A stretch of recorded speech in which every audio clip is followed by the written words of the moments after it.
अच्छा, यहाँ हमसे कहा जा रहा है कि मंदरजा ज़ेल मोनोमियल्स के लिए हाईएस्ट कॉमन फैक्टर यानी सबसे बड़ा मुश्तरका अंसर मालूम करें। तो भई आपके ख़्याल में ये दोनों किस मुश्तरका बड़े अंसर से तक़सीम हो सकते हैं? अब जब भी हमसे यूँ ग्रेटेस्ट फैक्टर की बात की जाती है ना अलजेब्रा में, तो इसका मतलब होता है कि किस कदर में इन दोनों ही मोनोमियल्स के सबसे ज़्यादा फैक्टर्स मौजूद हैं, जिससे ये दोनों ही मोनोमियल्स तक़सीम हो सकते हैं। यहाँ भई ग्रेटेस्ट का मतलब ज़रूरी नहीं है कि सबसे बड़ी कदर हो, क्योंकि ये हो सकता है कि इनमें से कोई वेरिएबल की कदर नेगेटिव हो या मनफ़ी हो।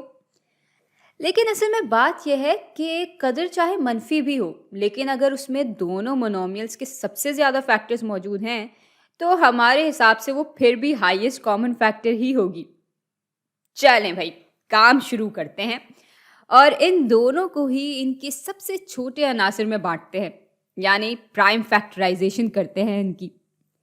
10 की प्राइम फैक्टराइज़ेशन बराबर हो जाएगी 2 ज़रब 5 के। अच्छा, सी को तो और नहीं तोड़ सकते हम, तो ये यूँ ही आ जाएगा और डी की ताकत 2 को हम डी ज़रब डी की शक्ल में बाँट सकते हैं। तो यूँ हमने इस मोनोमियल में जो कदर हमें दी हुई थी और जो वेरिएबल्स दिए हुए थे, दोनों को ही उनके छोटे-छोटे अनासर में बाँट दिया है। चलें, यही अमल यहाँ भी दोहरा लेते हैं। 25 को हम 5 ज़रब 5 की सूरत में लिखेंगे। सी की ताकत 3 बराबर हो जाएगी सी ज़रब सी के और डी की ताकत 2 बराबर हो जाएगी डी ज़रब डी के। अब इन दोनों का सबसे बड़ा मुश्तरका अनासर क्या होगा?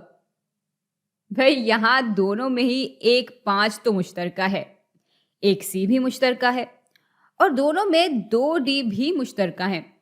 तो इस सवाल के लिए ग्रेटेस्ट कॉमन फैक्टर हो जाएगा 5 ज़रब सी ज़रब डी और भाई इस तरह ये बराबर हो जाएगा 5 सी डी स्क्वायर के। अब इस पूरी चीज़ की असल कदर तो हमें नहीं मालूम। ये कोई बहुत ही बड़ी पॉजिटिव कदर भी हो सकती है, बहुत बड़ी नेगेटिव कदर भी हो सकती है। लेकिन भाई हमें इससे कोई फ़र्क नहीं पड़ता, क्योंकि हमारे लिए ये ग्रेटेस्ट कॉमन फैक्टर इसलिए है क्योंकि इसमें दोनों ही मोनोमियल्स में से सबसे ज़्यादा मुश्तरका अनासर मौजूद हैं।